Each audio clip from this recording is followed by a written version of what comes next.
La gran división, conocida como el cisma de Oriente y Occidente, entre lo que hoy conocemos como la Iglesia Católica Romana y la Iglesia Ortodoxa Oriental, no fue un estallido repentino, sino la culminación lenta y dolorosa de siglos de divergencias que, como grietas microscópicas, fueron socavando la unidad hasta hacerla insostenible.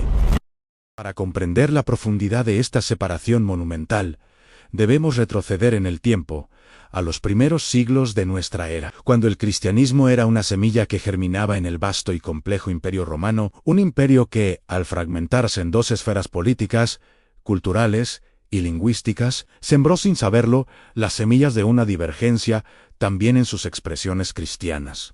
¿Fueron meras diferencias doctrinales, pugnas por el poder y la primacía, o una intrincada interacción de ambos, sumada a factores culturales y geopolíticos? En los próximos 60 minutos desentrañaremos las capas de lo que llevó a esta fractura, explorando los matices y los puntos ciegos que a menudo no se nos cuentan. Las primeras fisuras en la unidad cristiana fueron quizás las más insidiosas, arraigadas en la propia naturaleza del imperio y sus gentes, la geografía, la cultura y el idioma. El vasto imperio romano se había dividido de facto en una parte occidental de habla latina, con Roma como su corazón espiritual, y una parte oriental predominantemente de habla griega, con la majestuosa Constantinopla como su flamante capital y el epicentro de la civilización bizantina. Esta distinción lingüística no era una mera formalidad, impactaba directamente la forma en que se leían, se interpretaban y se vivían las sagradas escrituras, los credos y la teología misma. Los matices de una traducción a menudo conllevan diferencias de significado que, con el tiempo, pueden volverse significativas. Pensemos en cómo una única palabra, traducida de una lengua a otra, puede adquirir connotaciones sutilmente distintas, abriendo la puerta a interpretaciones teológicas que, aunque pequeñas al principio, se magnificaban con los siglos. Más allá del idioma, las culturas subyacentes diferían profundamente. En Occidente, la herencia de la Roma imperial, pragmática, legalista y enfocada en la organización, permeó la teología y la práctica eclesiástica. Había una tendencia a sistematizar la doctrina, a definir el pecado y la redención en términos legales, a enfatizar la autoridad jerárquica y la necesidad de un gobierno centralizado para la eficiencia. La salvación se veía a menudo en términos de la eliminación de la culpa y la obtención de méritos. Este enfoque se reflejaba en su jurisprudencia eclesiástica, que buscaba definir claramente cada aspecto de la fe y la moralidad con precisión legal. Por el contrario, el Oriente, heredero de la rica tradición filosófica griega y más influenciado por el misticismo del cercano Oriente, se inclinaba hacia una aproximación teológica más contemplativa, especulativa y apofática. Esto significa que buscaban comprender a Dios no tanto a través de la razón y la definición, sino a través de la experiencia mística y el reconocimiento de su incomprensibilidad. La teología oriental ponía un fuerte énfasis en la deificación o theosis del hombre, la idea de que los seres humanos pueden llegar a participar de la naturaleza divina a través de la gracia y la unión con Cristo. La salvación se entendía más como un proceso de transformación y curación del alma, de la humanidad restaurada a la imagen y semejanza de Dios. Estas diferencias de mentalidad se manifestaron vívidamente en la liturgia, el arte sacro y las prácticas devocionales de cada tradición, dando lugar a expresiones cristianas distintivas y bellas, pero cada vez más divergentes en su énfasis y en su forma de interactuar con lo divino. La estética de sus iglesias, la solemnidad de sus ritos, la forma de orar y hasta el calendario litúrgico adquirieron matices propios. Un ejemplo paradigmático de estas divergencias teológicas que se transformaron en puntos de discordia fue la adición de la cláusula filioqui al credo niceno-constantinopolitano. El credo original, una declaración de fe universal formulada en los grandes concilios ecuménicos de Nicea 325 y Constantinopla 381, establecía de forma unánime que el Espíritu Santo procede del Padre. Esta era la comprensión trinitaria aceptada por toda la Iglesia.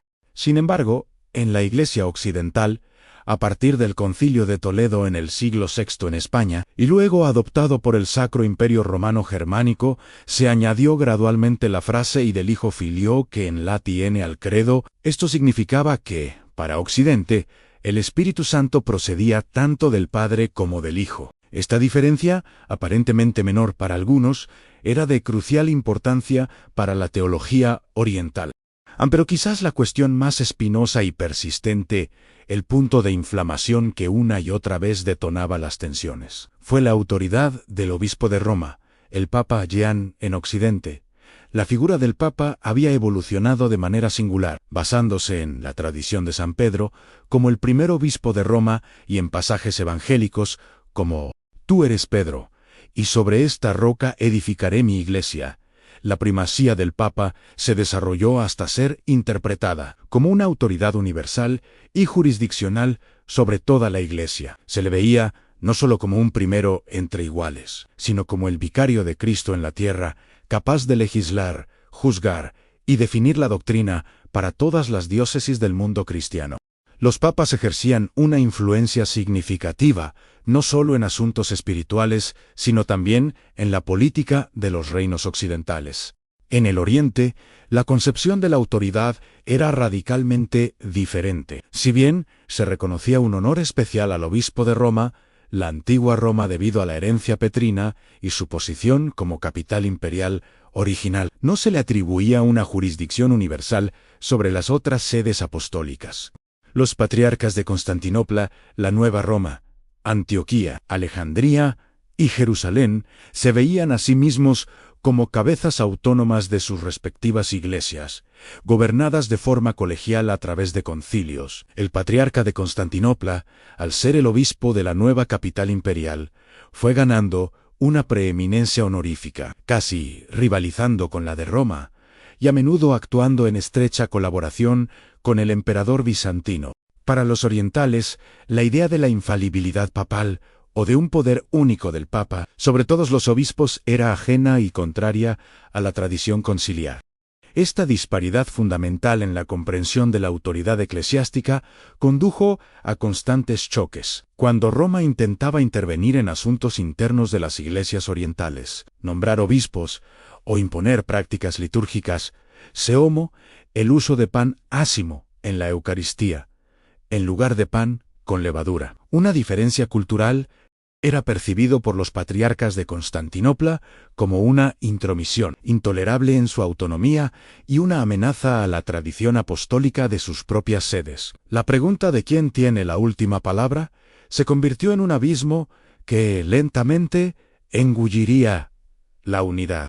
Aunque afectó principalmente al Oriente, la controversia iconoclasta fue otra crisis significativa que demostró las diferentes sensibilidades y, en última instancia, profundizó la brecha con Occidente. Durante el siglo VIII y principios del IX, el Imperio bizantino se vio sumido en un violento conflicto interno sobre la legitimidad del uso y la veneración de íconos religiosos. Un movimiento respaldado por varios emperadores argumentaba que la veneración de imágenes era una forma de idolatría, una violación directa del segundo mandamiento. Estos emperadores, conocidos como iconoclastas destructores de imágenes, promulgaron edictos que ordenaban la erradicación de los íconos de iglesias y hogares, lo que llevó a la destrucción masiva de estas veneradas obras de arte y a una brutal persecución de sus defensores, conocidos como iconódulos. La Iglesia ortodoxa, con figuras como San Juan Damasceno, argumentaba que la veneración de los íconos no era idolatría, sino un honor que se dirigía al prototipo Cristo, la Teotocos o los santos que la imagen representaba, y que la encarnación de Cristo justificaba la representación de lo divino en forma humana.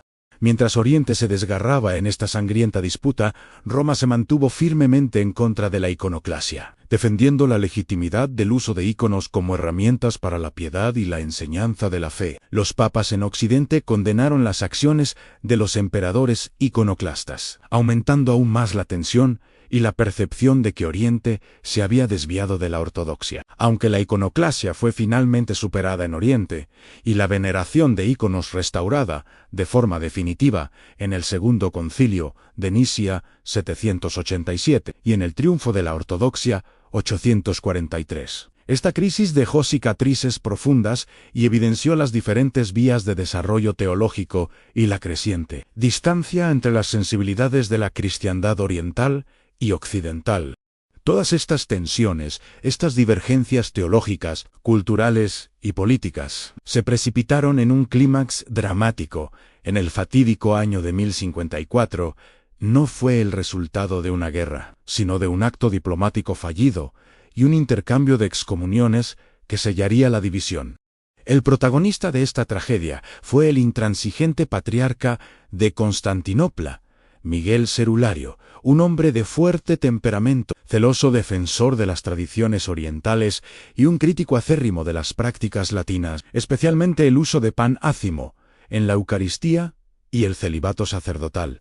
En un intento de resolver las disputas, el Papa León IX, ya gravemente enfermo, envió una delegación papal a Constantinopla. Estaba encabezada por el cardenal Humberto de Silva Candida, un hombre de mente rígida e inflexible que carecía de la diplomacia necesaria para la tarea. Las negociaciones fueron un desastre desde el principio. La arrogancia de Humberto y la intransigencia de Cerulario chocaron violentamente. Para empeorar la situación, el Papa León IX falleció durante la misión, dejando a Humberto sin autoridad legítima, pero éste decidió ignorarlo. En un acto de audacia sin precedentes, el 16 de julio de 1054, el cardenal Humberto entró en la majestuosa Basílica de Santa Sofía y, en medio de la divina liturgia, depositó una bula de excomunión contra el patriarca Miguel Cerulario y sus asociados en el altar. La bula acusaba a Cerulario de herejías y de usurpar títulos. En respuesta, Miguel Cerulario, lejos de amilanarse, convocó un sínodo que a su vez excomulgó a Humberto y a sus legados. Este dramático intercambio, aunque inicialmente no fue reconocido como una separación definitiva por todas las partes, marcó simbólicamente y efectivamente la ruptura formal entre la Iglesia de Occidente y la de Oriente. A partir de ese momento, la cristiandad quedó irrevocablemente dividida. Nació la Iglesia Católica Romana en Occidente, bajo la primacía del Papa, y la Iglesia Ortodoxa en Oriente, con sus patriarcados autónomos. Aunque hubo intentos esporádicos de reconciliación en los siglos siguientes, la brecha se había vuelto demasiado profunda para ser cerrada fácilmente. El gran cisma de 1054 fue el resultado de siglos de incomprensión, divergencias culturales y doctrinales, y luchas de poder que finalmente desmembraron lo que había sido un solo cuerpo cristiano. La división de 1054 no fue solo un acto simbólico, un intercambio de bulas y anatemas entre dos hombres con temperamentos fuertes. Sus consecuencias resonaron a través de los siglos, dando forma a la identidad de ambas iglesias y marcando sus destinos. La unidad de la Iglesia, tal como se había conocido, se desvaneció, dando lugar a dos vastas tradiciones que se desarrollarían por caminos separados, solidificando sus propias liturgias, sistemas legales canónicos, expresiones artísticas y matices teológicos. La Iglesia Católica continuó centralizando la autoridad en el Papa, desarrollando doctrinas como la infalibilidad papal, mientras que la Iglesia Ortodoxa mantuvo una estructura de patriarcados autocéfalos, donde cada iglesia nacional es independiente en su administración, pero en plena comunión doctrinal y sacramental con las demás. Esta separación no fue simplemente un divorcio, fue el nacimiento de mundos eclesiásticos distintos, cada uno convencido de ser el verdadero heredero de la fe apostólica, y con ello la pérdida de un sentido de universalidad compartido que se sentiría durante un milenio. Tras el cisma, las iglesias de Oriente y Occidente no solo se separaron administrativamente, sino que sus identidades se solidificaron de maneras que las hicieron cada vez más ajenas la una a la otra. Fue como si dos hermanos, que alguna vez compartieron la misma casa, decidieran construir residencias separadas, cada una con su propio estilo arquitectónico, sus propias reglas internas, sus propios idiomas y costumbres. Las diferencias que antes eran matices, ahora se transformaron en pilares distintivos.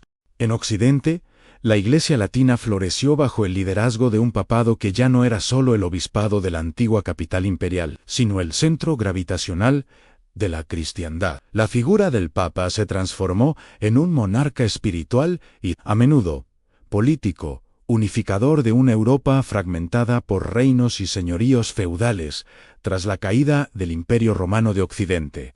Esta autoridad se consolidó con el desarrollo y la codificación del derecho canónico católico en Roma, un sistema legal detallado y centralizado que otorgaba al Papa una autoridad legislativa, judicial y administrativa sin precedentes sobre toda la Iglesia. El purgatorio ofrecía un camino de purificación para las almas que morían en gracia, pero aún no estaban listas para el cielo, y se desarrolló una compleja interconexión entre las obras de caridad en la tierra y la ayuda a las almas del purgatorio. La misa, aunque siempre central, tendió a enfatizar el sacrificio de Cristo y la transubstanciación, la conversión del pan y el vino en el cuerpo y la sangre de Cristo. De una manera más forense y explicativa, se puso un gran énfasis en la validez sacramental y la obediencia a la forma prescrita. El desarrollo de la escolástica, liderado por gigantes intelectuales como San Anselmo de Canterbury siglo XI, con su teoría de la satisfacción en la redención, donde Cristo satisfizo el honor de Dios ofendido por el pecado humano, y el inigualable santo Tomás de Aquino, siglo XIII, con su monumental Summa Theologiae, fue la cúspide de este enfoque. La escolástica buscaba armonizar la fe y la razón a través de la lógica aristotélica, creando complejos sistemas teológicos que definían la gracia, el pecado y la redención con una precisión casi matemática, enfocándose en la causalidad, las categorías y las definiciones claras. La devoción eucarística se centró en la presencia real de Cristo en las especies consagradas, con un énfasis creciente en la adoración del Santísimo Sacramento fuera de la misa, seomo, la adoración eucarística, una práctica inexistente en Oriente. El celibato sacerdotal, que ya era una práctica extendida, se hizo obligatorio para el clero diocesano desde el siglo XI, aunque con resistencias iniciales y locales, diferenciando aún más la disciplina occidental de la oriental. Se creó así una clase de sacerdotes dedicados exclusivamente a la Iglesia sin lazos familiares directos, supuestamente para evitar la herencia eclesiástica y asegurar la completa dedicación. La piedad popular en Occidente se expresó a través de las cofradías, las peregrinaciones a Roma, Jerusalén o Santiago de Compostela, el desarrollo del rosario como una oración meditativa, y la proliferación de órdenes monásticas y mendicantes como los franciscanos y dominicos. Estas órdenes jugaron un papel crucial en la evangelización y la educación. En Oriente, por el contrario, la Iglesia ortodoxa se aferró a su modelo de pentarquía, donde los 5 patriarcados históricos gobernaban la Iglesia de forma colegial.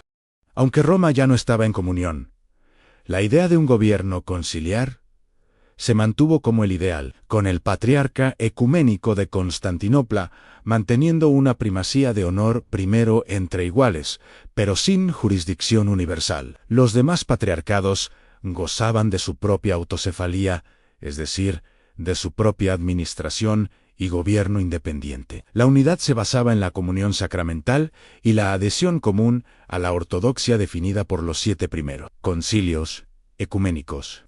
Para ellos, la verdad no se dictaba desde una sola sede, sino que se discernía en el consenso de la Iglesia universal, encarnado en los concilios y en la vida litúrgica. La teología oriental, influenciada por los padres de la Iglesia y el neoplatonismo, continuó siendo más apofática, enfatizando la incomprensibilidad de Dios y la necesidad de acercarse a Él a través del misterio y la contemplación. La espiritualidad ortodoxa es profundamente mística, enfocándose en la teosis o deificación del ser humano, la participación del hombre en la vida divina a través de la gracia y la semejanza con Dios. Se trata de un proceso de transformación interior hacia la imagen de Cristo. La liturgia era el corazón de la vida eclesiástica, vista no solo como un rito, sino como una anticipación del reino de los cielos. Era una liturgia celestial en la tierra, donde el tiempo y la eternidad se encuentran y los fieles se unen a los ángeles en la adoración. El templo ortodoxo, con su iconostasio y frescos, busca ser una imagen del cosmos divinizado. La veneración de los íconos, defendida heroicamente durante la iconoclasia, se convirtió en una piedra angular de la espiritualidad ortodoxa, considerados ventanas al cielo que hacen presente al prototipo divino.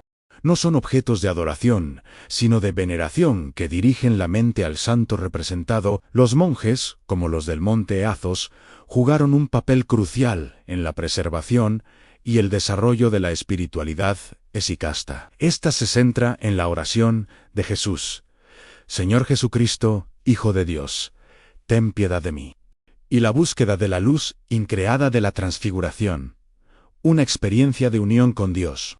Las diferencias en el calendario litúrgico juliano, en Oriente, gregoriano, en Occidente, en festividades y hasta en el tipo de pan eucarístico, seón o sin levadura, se convirtieron en símbolos de la división y fuente de malentendidos. La ortodoxia también mantuvo el sacerdocio casado para el clero parroquial, aunque no para obispos, una práctica considerada más cercana a la tradición apostólica. Estas diferencias, antes sutiles, se cristalizaron en dos formas de vivir la fe, cada una hermosa y rica a su manera, pero cada vez más ajenas la una a la otra: la comprensión de la Iglesia como un cuerpo, la eclesiología, mientras que para Occidente la Iglesia universal estaba unida por la obediencia al Papa. Para Oriente, la Iglesia se expresaba plenamente en cada iglesia local.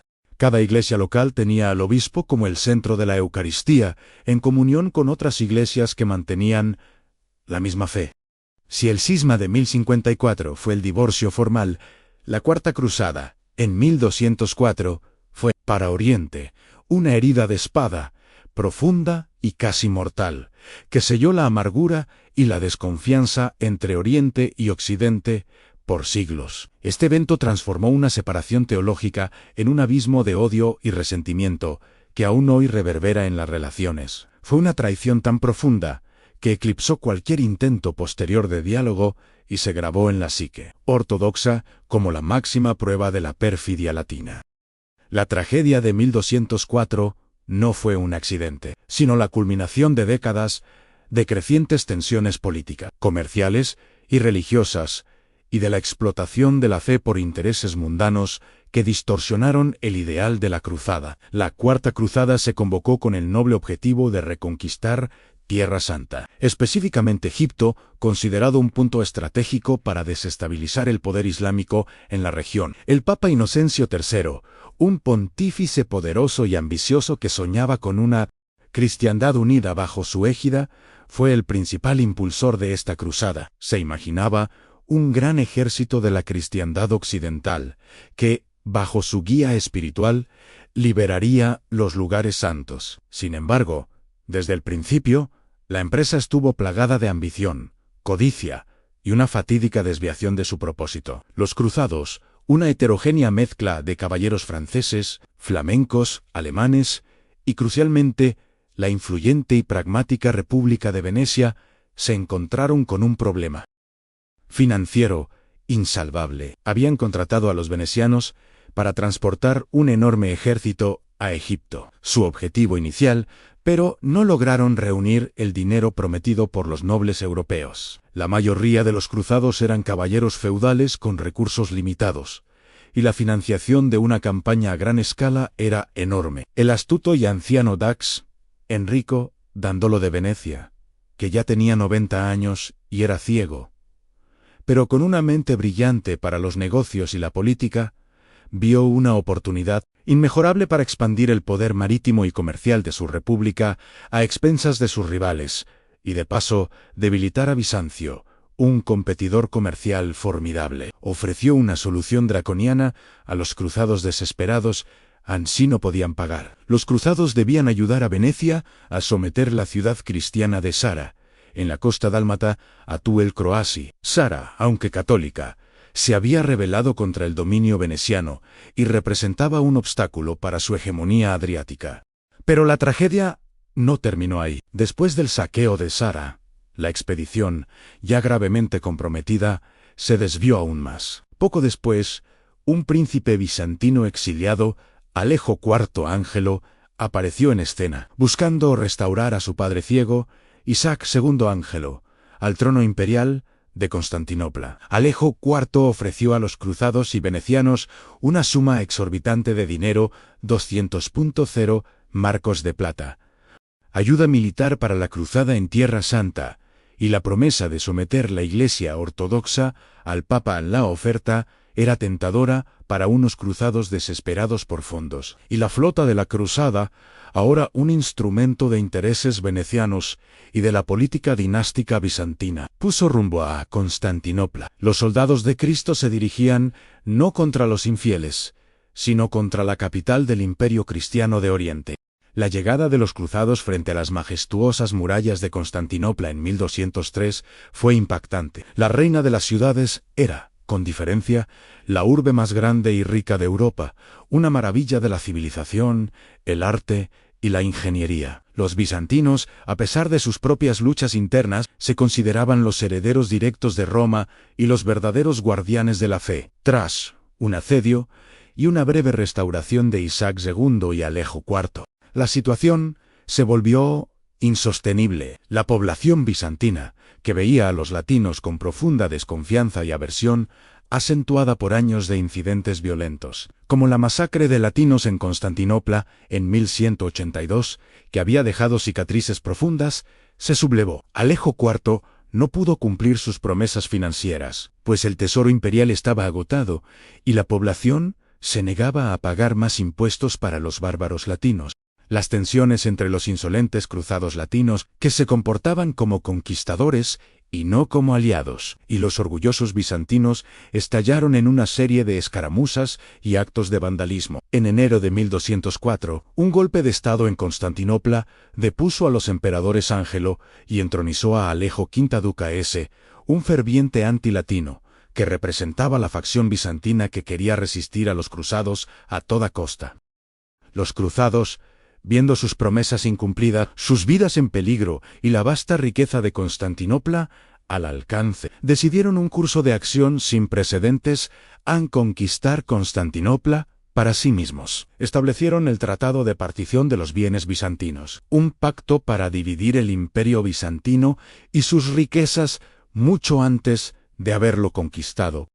El 13 de abril de 1204, tras un asedio brutal y una sangrienta irrupción, la Nueva Roma cayó. Lo que siguió fue un pillaje sistemático y sin piedad que duró 3 días, entre el 13 y el 15 de abril, y continuó de forma más esporádica durante meses y años. La ciudad más grande y rica de Europa, el bastión del cristianismo oriental, durante casi 1000 años. La guardiana de innumerables reliquias y tesoros culturales y religiosos, fue saqueada metódicamente por aquellos que se consideraban sus protectores y hermanos en la fe. La escala de la devastación fue apocalíptica y sin precedentes en la historia de la cristiandad, comparable solo a los saqueos de las invasiones bárbaras de la antigüedad.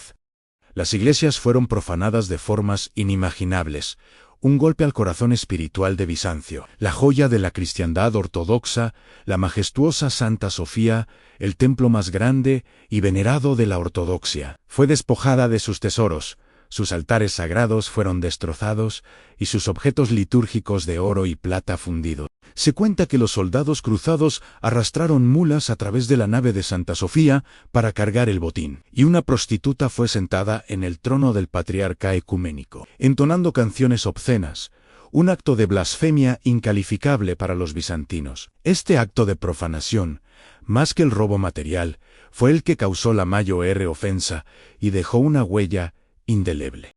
Íconos milagrosos y reliquias preciosas, veneradas por siglos y consideradas milagrosas por los bizantinos, fueron robados o destruidos. Cabellos de santos, fragmentos de la Vera Cruz, reliquios y apóstoles, huesos de mártires, todo fue pillado y llevado a Occidente, donde muchas aún se exhiben hoy en día en tesoros eclesiásticos.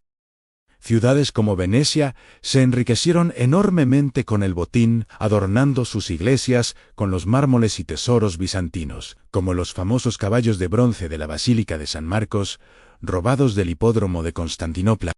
la invaluable Biblioteca Imperial de Constantinopla, que albergaba manuscritos irreemplazables de la antigüedad griega y romana, el conocimiento acumulado de 1000 años de cultura helénica y romana, fue destruida por el fuego. Se perdieron obras de Aristóteles, Platón y otros autores clásicos que solo existían en Constantinopla. Un crimen contra la civilización universal. Esculturas de bronce, mármol, estatuas clásicas que habían sobrevivido a la antigüedad y embellecido la ciudad, fueron fundidas por su metal. La población, una de las más sofisticadas y civilizadas de la época, fue masacrada indiscriminadamente, incluyendo mujeres y niños, en una orgía de violencia y barbarie.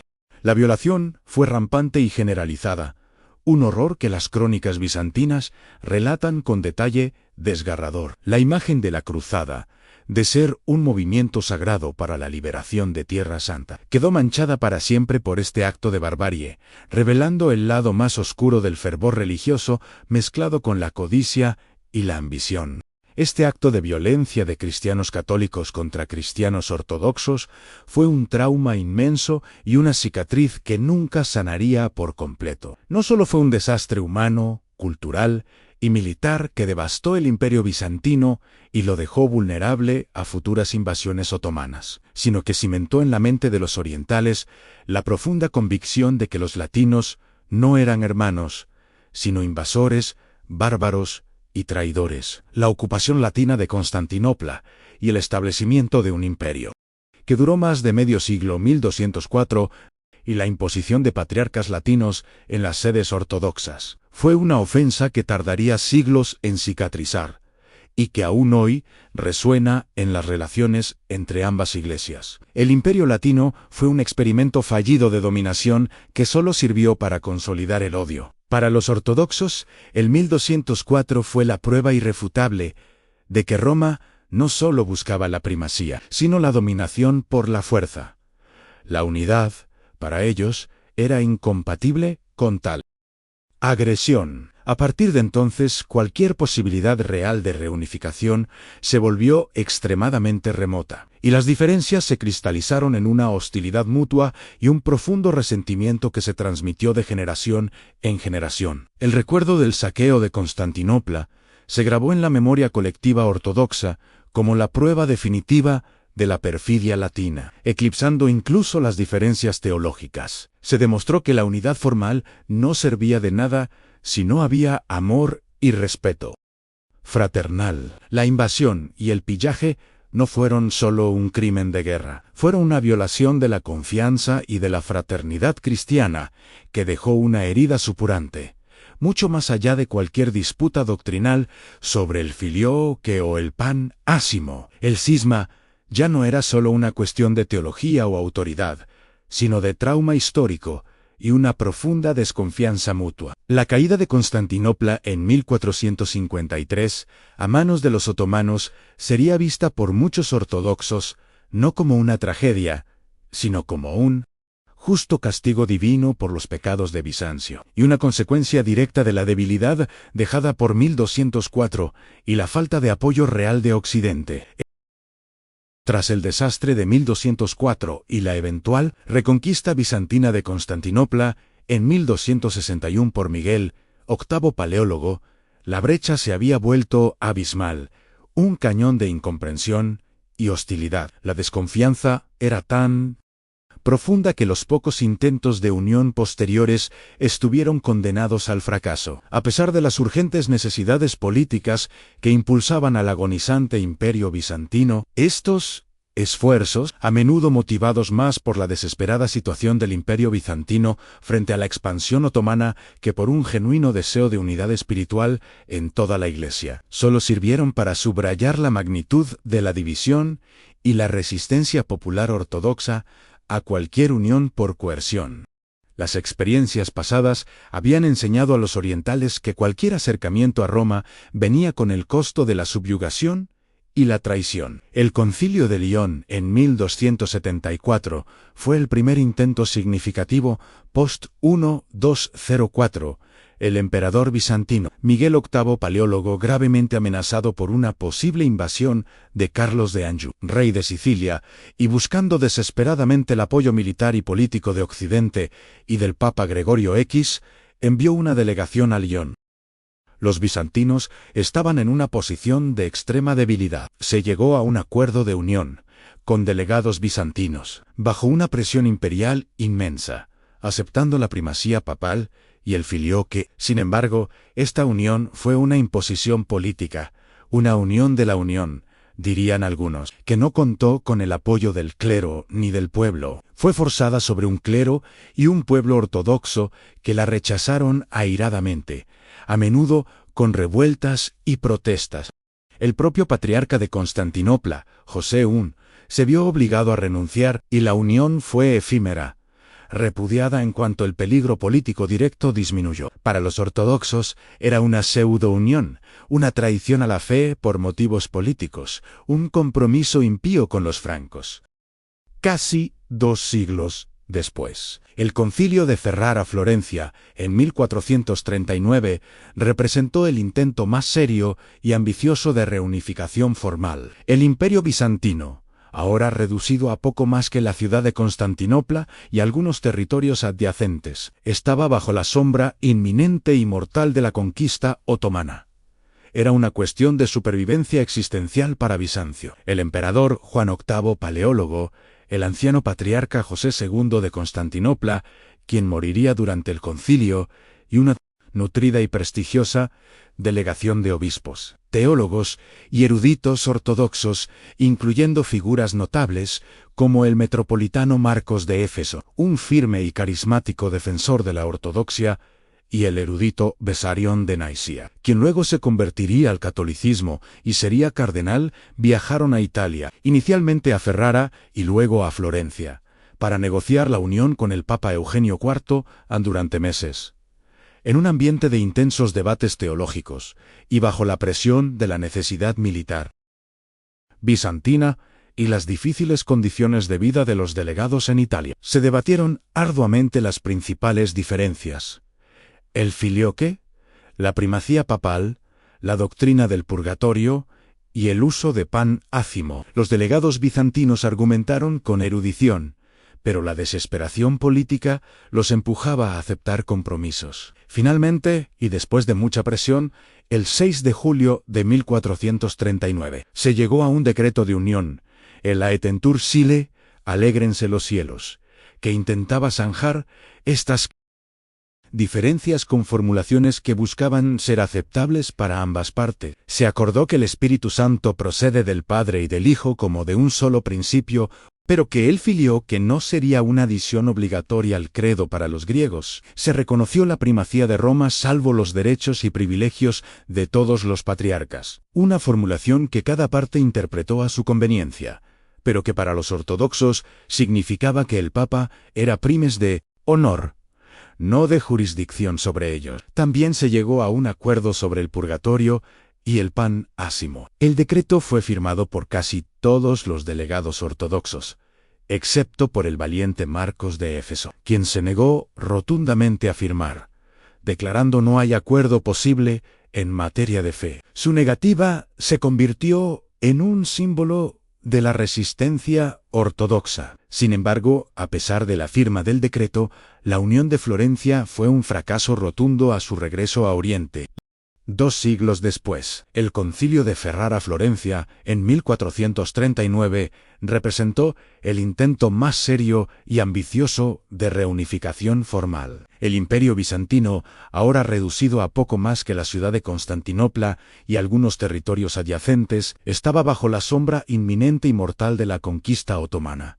Era una cuestión de supervivencia existencial para Bizancio. El emperador Juan VIII Paleólogo, el anciano patriarca José II de Constantinopla, quien moriría durante el concilio, y una nutrida y prestigiosa delegación de obispos, teólogos y eruditos ortodoxos, incluyendo figuras notables como el metropolitano Marcos de Éfeso, un firme y carismático defensor de la ortodoxia, y el erudito Besarión de Nicea, quien luego se convertiría al catolicismo y sería cardenal.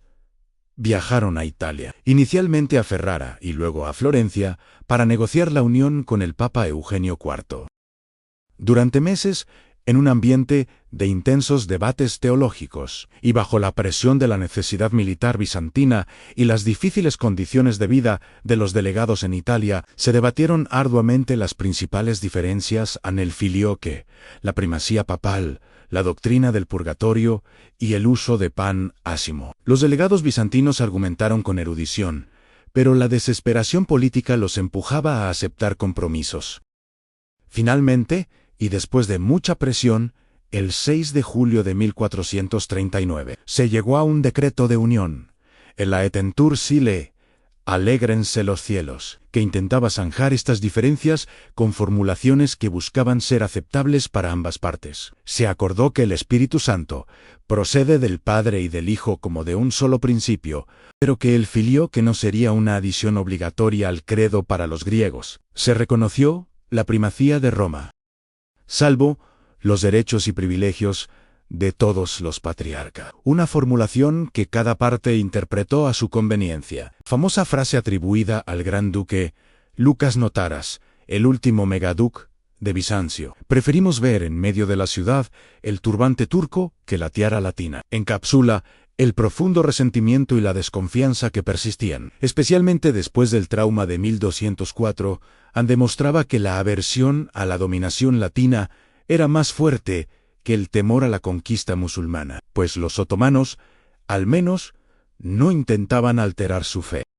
La ayuda militar prometida por Occidente nunca llegó de forma efectiva para salvar Constantinopla, que finalmente cayó ante los otomanos en 1453, solo 14 años después del Concilio de Florencia. Este hecho trágico reforzó la creencia ortodoxa de que la unión con Roma no solo era doctrinalmente incorrecta, sino también ineficaz y potencialmente peligrosa, pues ni siquiera podía salvarlos del destino.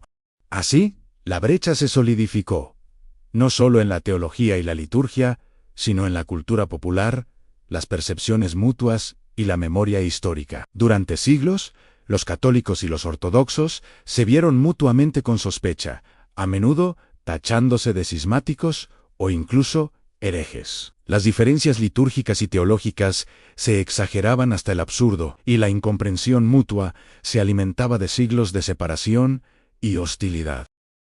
La cristiandad, que una vez fue un cuerpo unido, ahora era un cuerpo con dos cabezas, o más bien, dos cuerpos distintos, cada uno convencido de su propia apostolicidad y pureza doctrinal, y caminando en direcciones opuestas. La falta de comunicación, la barrera del idioma, el desarrollo diferenciado de las leyes canónicas y las guerras religiosas que sacudieron Europa. La Reforma Protestante en Occidente, un evento sin paralelo directo en Oriente, que creó nuevas divisiones y conflictos, no hicieron más que profundizar esta distancia.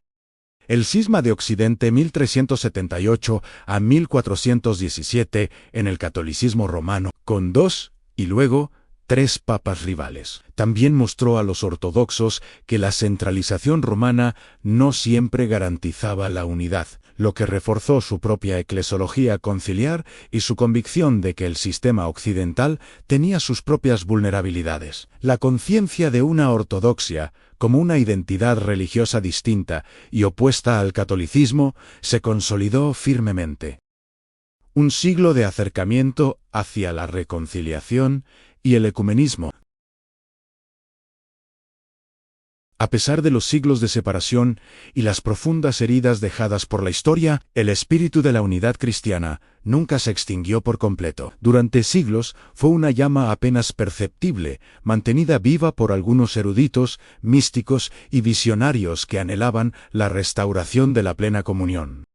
A menudo en secreto o con gran dificultad. Sin embargo, fue en el siglo XX un siglo marcado por catástrofes globales, como las 2 guerras mundiales, el auge del secularismo, las ideologías ateas, especialmente en los países comunistas, que persiguieron brutalmente a las iglesias ortodoxas y católicas, y las nuevas amenazas existenciales que enfrentaba la fe en un mundo cambiante, cuando ambas iglesias comenzaron a reevaluar la tragedia de la división.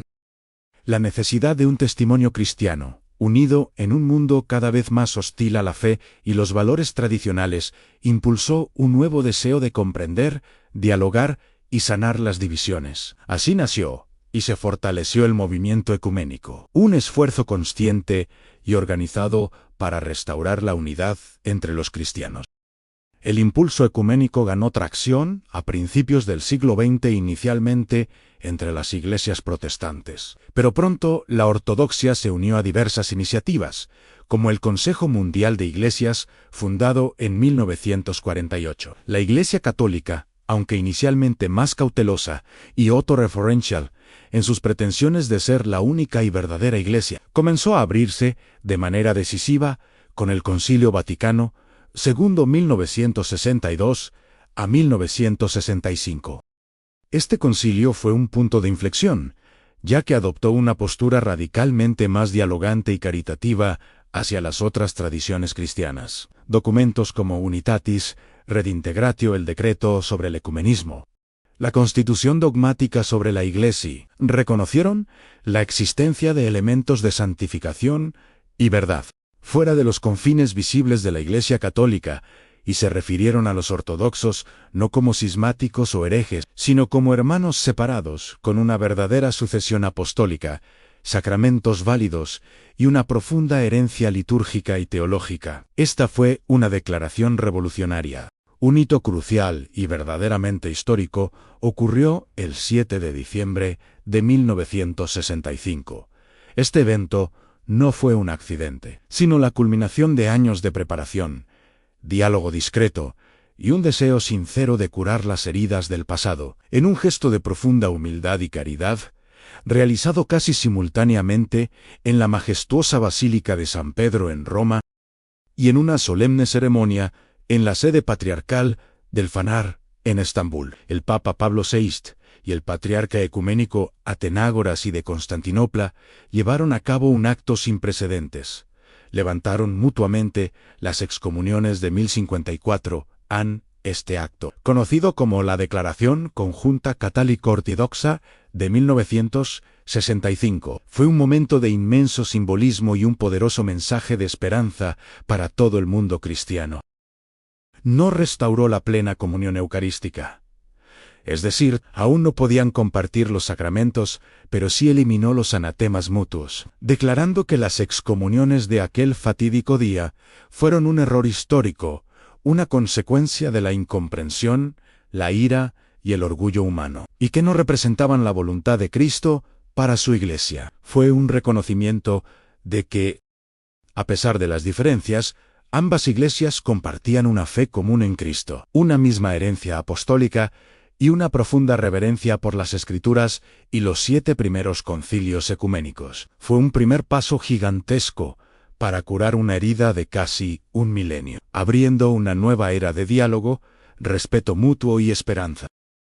Desde ese momento histórico, el ecumenismo se ha convertido en una prioridad para ambas iglesias, aunque con ritmos y énfasis diferentes según las iglesias ortodoxas nacionales y las sensibilidades dentro de la Iglesia Católica. Existen numerosas iniciativas de diálogo teológico formal, con comisiones conjuntas que estudian las diferencias doctrinales y los puntos de acuerdo, como la comprensión de la primacía papal, el papel del obispo de Roma y la sinodalidad, la forma de gobierno de la Iglesia a través de sínodos de obispos. El objetivo no es la asimilación de una iglesia por la otra, ni la renuncia a la propia identidad, sino la restauración de la plena comunión en la diversidad legítima. Se busca comprender qué significa ser iglesia en ambos contextos y cómo la primacía del obispo de Roma puede ser entendida y ejercida de una manera que sea aceptable para la ortodoxia, quizás volviendo a un modelo más cercano al de los primeros 1000 años, donde la primacía era de honor y coordinación, no de jurisdicción universal. Documentos clave, como la Declaración de Ravenna 2007, emitida por la Comisión Mixta Internacional para el Diálogo Teológico entre la Iglesia Católica Romana y la Iglesia Ortodoxa, han explorado el concepto de primacía y sinodalidad en el primer milenio, sentando bases para futuras discusiones, aunque las interpretaciones sobre la implementación difieren. también se han producido innumerables intercambios culturales y académicos, con teólogos, historiadores, monjes y laicos de ambas tradiciones, visitándose, estudiando juntos, compartiendo sus respectivas riquezas espirituales, artísticas y litúrgicas. Por ejemplo, teólogos católicos estudian a los padres griegos con mayor profundidad, y teólogos ortodoxos participan en seminarios sobre Santo Tomás de Aquino. Hay una creciente colaboración en obras de caridad, en la defensa de los derechos humanos, en la lucha contra la injusticia social y en la defensa de los valores cristianos, en un mundo cada vez más secularizado y a veces hostil a la fe. La visita de papas a patriarcados orientales, Seomo, la de San Juan Pablo II a Rumania y Grecia, o la del Papa Francisco a Jerusalén y Estambul, y el histórico encuentro con el patriarca Cirilo de Moscú y toda Rusia en Cuba en 2016. Y de patriarcas a Roma, Seomo, la del patriarca Bartolomé, que ha participado en eventos significativos en el Vaticano, son hoy eventos comunes, impensables hace apenas un siglo. Estos encuentros, cargados de simbolismo y calidez fraternal, buscan construir puentes de comprensión y confianza donde antes solo había muros de prejuicio y dolor. Se ha desarrollado una hermandad de las dos alas que busca que Oriente y Occidente vuelvan a respirar juntos como un solo cuerpo. A pesar de los avances significativos y la buena voluntad de muchos líderes y fieles, el camino hacia la plena unidad está lejos de ser fácil y rápido. Es un camino largo, complejo y espinoso que requiere paciencia, oración y una profunda caridad. Persisten desafíos considerables, algunos de ellos teológicos arraigados en siglos de desarrollo doctrinal divergente, otros históricos que se niegan a ser olvidados y no menos importantes culturales y políticos que añaden capas de complejidad. Entre los principales desafíos teológicos se encuentra, por supuesto, la cuestión central de la primacía papal. La Iglesia Católica Romana ha desarrollado la doctrina de la infalibilidad papal proclamada en el Concilio Vaticano y en 1870 y la jurisdicción universal del Obispo de Roma, de una manera que la ortodoxia, en su concepción sinodal y colegial de la Iglesia, no puede aceptar sin alterar su propia eclesiología. Para la ortodoxia, todos los obispos son iguales en autoridad sacramental, y la primacía de Roma, si se restaura, debe ser una primacía de honor y servicio primes inter pares, un primero entre iguales, no de autoridad jurisdiccional sobre otras iglesias autocéfalas, que mantendrían su plena autonomía. El diálogo sobre este punto es inmensamente complejo y requiere una profunda relectura de la historia y la teología de los primeros 1000 años. El teólogo ortodoxo John Zaizoulas, por ejemplo, ha explorado cómo una primacía podría funcionar en un marco eclesiológico ortodoxo. El filioque sigue siendo un punto de discusión, aunque algunos teólogos de ambas partes ven posibles interpretaciones mutuas que podrían llevar a un acuerdo, reconociendo la validez de la procesión del Padre solo en el sentido griego, y del Padre y del Hijo en el sentido latino, como un desarrollo teológico válido, si se enmarca correctamente como una explicación de la relación ad extra de la Trinidad y no una alteración del origen. Además, la existencia de las iglesias uniatas o católicas orientales, que están en plena comunión con Roma pero mantienen ritos, liturgias y disciplinas orientales, incluido el sacerdocio casado, es un punto de fricción constante. Para la ortodoxia, la existencia de estas iglesias es a menudo vista como un proselitismo de Roma en territorios tradicionalmente ortodoxos, y un obstáculo para la unidad. La historia de estas iglesias está marcada por conflictos violentos y conversiones forzadas en el pasado, especialmente en el este de Europa, lo que alimenta la desconfianza. Para Roma, son iglesias legítimas que han elegido libremente su comunión con el sucesor de Pedro, y no pueden ser ignoradas en ningún proceso de unidad. La cuestión de la propiedad de iglesias y monasterios históricos, confiscados durante periodos de conflicto, y ahora reclamados por ambas partes, también añade tensión y complejidad a la relación, especialmente en Ucrania. Más allá de la teología y la historia, los factores culturales y políticos continúan pesando inmensamente. Las heridas del saqueo de Constantinopla en 1204 por ejemplo, son tan profundas que son difíciles de sanar en la memoria colectiva ortodoxa, influyendo en la forma en que se percibe a Occidente incluso hoy. Los estereotipos mutuos y la incomprensión de las prácticas y la espiritualidad del otro lado persisten a nivel popular. A pesar de los esfuerzos de los líderes eclesiásticos y teólogos, la falta de conocimiento y la proliferación de información errónea sobre la otra tradición pueden fácilmente avivar el prejuicio. Las realidades geopolíticas actuales complican aún más el diálogo intereclesial. Por ejemplo, el conflicto en Ucrania ha provocado profundas divisiones dentro de la propia ortodoxia, con la Iglesia Ortodoxa ucraniana buscando la autocefalía del Patriarcado de Moscú y recibiéndola del Patriarcado Ecuménico, lo que ha llevado a una ruptura de la comunión entre Constantinopla y Moscú. Estas divisiones internas en la ortodoxia dificultan un frente unido en el diálogo ecuménico. Las tensiones en el Medio Oriente, la persecución de cristianos en diversas partes del mundo y la relación con los gobiernos seculares en diferentes países también moldean la perspectiva de cada iglesia y su apertura al diálogo. La independencia de las iglesias nacionales ortodoxas puede ser tanto una fortaleza, diversidad, resiliencia local, como una debilidad, dificultad para llegar a un consenso panortodoxo en el camino ecuménico, ya que la toma de decisiones requiere el consenso de múltiples cabezas. Sin embargo, en medio de estos desafíos, las esperanzas para la unidad son palpables y, para muchos, crecen con cada generación. La colaboración en causas sociales y humanitarias, el intercambio académico y cultural, la oración conjunta por la unidad, especialmente durante la Semana de Oración por la Unidad de los Cristianos, del 18 al 25 de enero de cada año, y el creciente reconocimiento mutuo de la riqueza de cada tradición, son signos de un camino en progreso. La emergencia de una cultura del encuentro entre católicos y ortodoxos es visible en muchos niveles. Muchos teólogos de ambas partes creen que la unidad no será una absorción de una iglesia por la otra, ni la renuncia a la propia identidad y ritos, sino una comunión en la diversidad legítima, donde cada iglesia mantenga su propia identidad, ritos, disciplinas y tesoros teológicos, mientras comparte plenamente la misma mesa eucarística. Esto se basa en el principio de que los primeros 1000 años de la Iglesia vivieron una diversidad considerable dentro de una unidad sacramental y doctrinal fundamental.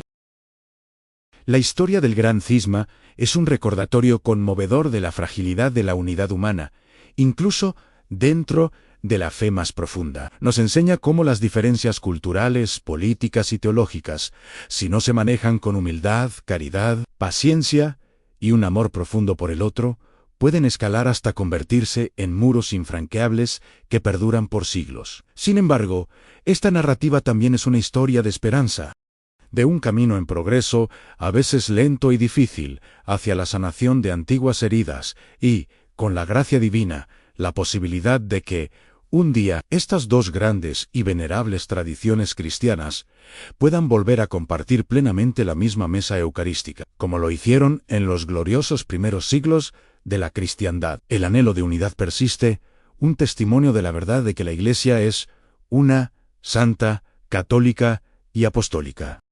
El futuro de la unidad de la Iglesia sigue siendo un misterio en las manos de Dios, pero el diálogo, la oración y la caridad fraterna son los puentes que se están construyendo ladrillo a ladrillo, con la esperanza de que, finalmente, el rebaño de Cristo sea uno y el mundo crea en el mensaje del Evangelio. La unión de los corazones, más que la firma de documentos, es la verdadera meta del ecumenismo. El momento de actuar es ahora, no mañana, no el próximo año, sino en este preciso instante. Hagamos de este planeta un lugar que refleje los más altos ideales de compasión, justicia y amor, que tanto valoramos en nuestras diferentes tradiciones. El futuro depende de ello. Si este mensaje te ha tocado, no lo dejes solo en ti. Dale me gusta y escribe en los comentarios: Señor, quiero ver tu verdad. Eso no solo ayuda a que más personas lo vean, sino que también activa algo espiritual en ti. Recuerda, compartir una verdad es multiplicarla.